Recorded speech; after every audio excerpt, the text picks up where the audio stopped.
আসসালামু আলাইকুম। সকল ভাই ও বোনেরা কেমন আছেন? আমি আলহামদুলিল্লাহ ভালো আছি।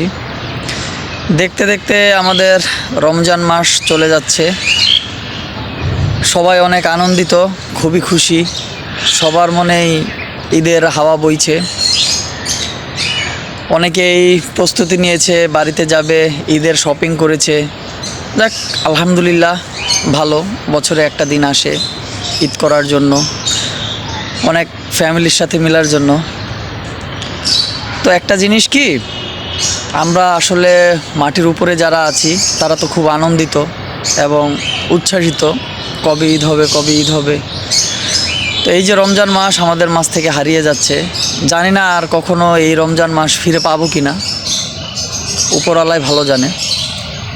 তো একটা জিনিস হচ্ছে, যারা দুনিয়া থেকে চলে গিয়েছে, যারা এই রমজানের আগেই চলে গিয়েছে বা রমজানের মধ্যে চলে গিয়েছে, সকলের গুনাহগাতাগুলো যাতে মহান আল্লাহ পাক কবরের আযাবগুলো মাফ করে দেয়, আমরা অন্তত সকলে এই ফরিয়াদটুকু করি।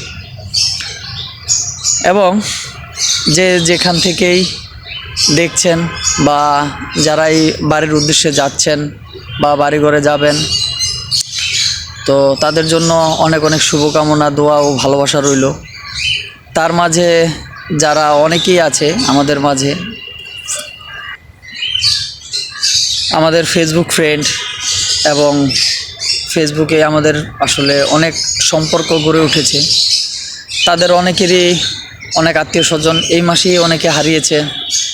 তাদের জন্য আসলেই অনেক সমবেদনা ও মহান আল্লাহ পাকের দরবারে শুকর গুজারিশ করি, যাতে মহান আল্লাহ পাক এই রমজান মাসের উপলক্ষে তাদের জীবনের সকল গুনাহ খাতাগুলো মাফ করে কবরের আযাব থেকে মুক্ত করে দেন, আমিন।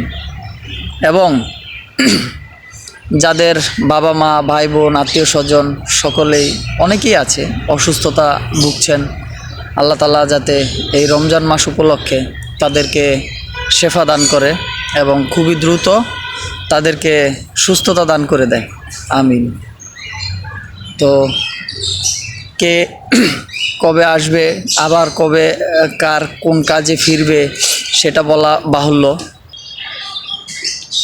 মহান আল্লাহ পাকের দরবারে শুকরিয়া গুজারিশ করি, যাতে তিনি সকলকে হাসি খুশিভাবে বাড়িতে পৌঁছান এবং তাদের নিজ নিজ কর্মস্থলে এবং যে ব্যবসাপাতি করে তার ব্যবসা প্রতিষ্ঠানে সহি সালামত মতন পৌঁছানোর তৌফিক দান করে, আমিন। তো আর বেশি বড় করলাম না, সবাই ভালো থাকবেন, সুস্থ থাকবেন। সবাইকে জানাই অগ্রিম ঈদের শুভেচ্ছা, ঈদ মোবারক। আল্লাহ হাফেজ, আসসালামু আলাইকুম।